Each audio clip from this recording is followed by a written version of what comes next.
Start off by saying summer happened here in Vancouver. It has been record temperature hot. Um, oh, Lula, she said, yeah, it's been so hot. That's her boy. Okay, so Kate at empoweredgal.com sent me some questions and I'm going to answer them Vlogville style. Number 1, seems like you're living a lot of your dreams. How did you make that happen? Yes, Kate, you're sort of right. There's definitely a lot of things I've always wanted to do in my life that can cross off the list that I've done them. I feel like I'm at about here, and I'd like to keep going.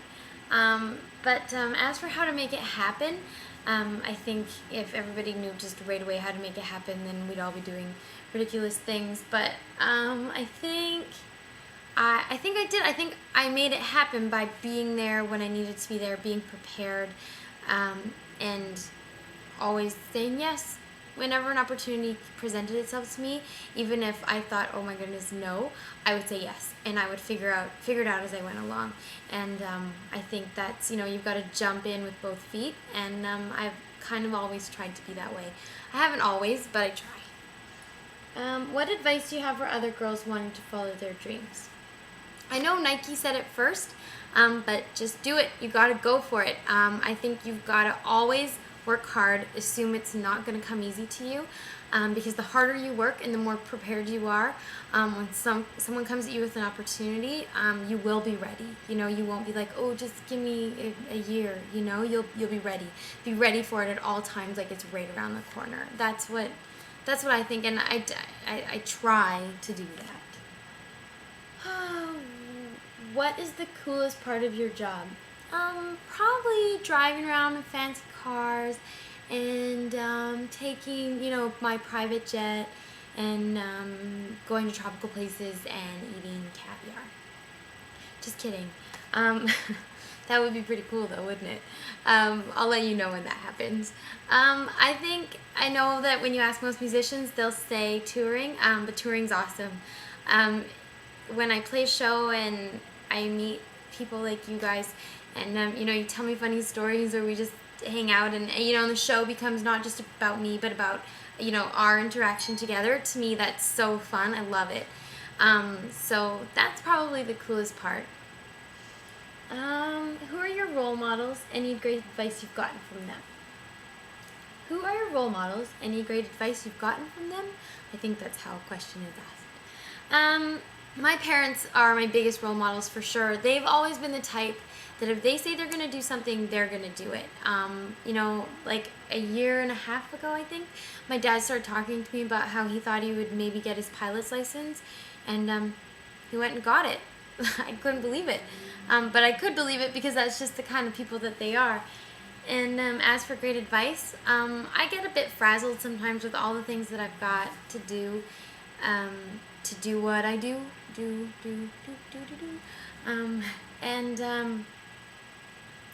She always tells me, Katie, one step at a time.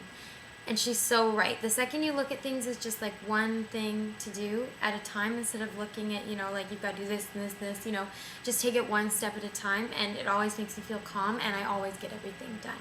So I try to take that advice with me wherever I go.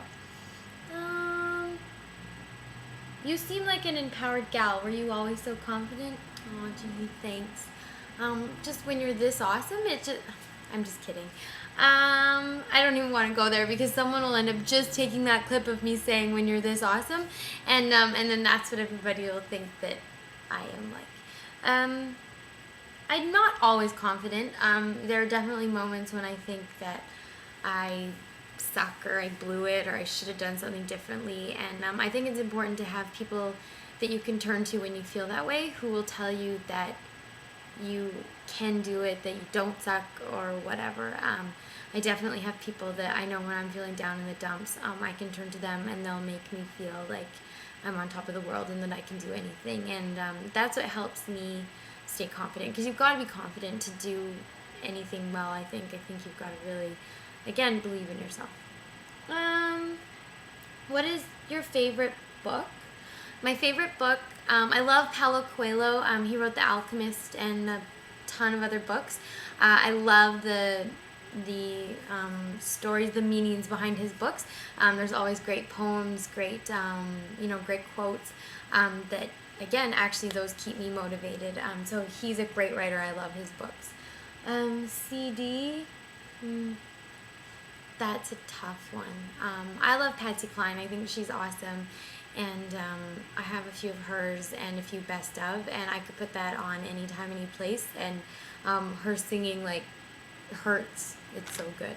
So, beauty products. I love, what's it called now again? The Bumble and Bumble Coconut Shampoo and Conditioner. Awesome. Always makes my hair feel so soft. And it smells like tropical paradise that I'm going to on my private jet on weekends. Place in the world. Those of you that know me know that the answer is Japan. I love Japan. I can't wait to go back one day. Yeah, I love it. And I also love Hawaii. You've achieved a lot. Aw, thanks. What is your secret to staying motivated? Once again, I'm not always motivated. Sometimes, I just want to sit on the couch and do nothing. But what do I do to stay motivated? Sometimes you just have to. And I think when you're not feeling motivated, just take one step. Just do one thing that you have to do that day.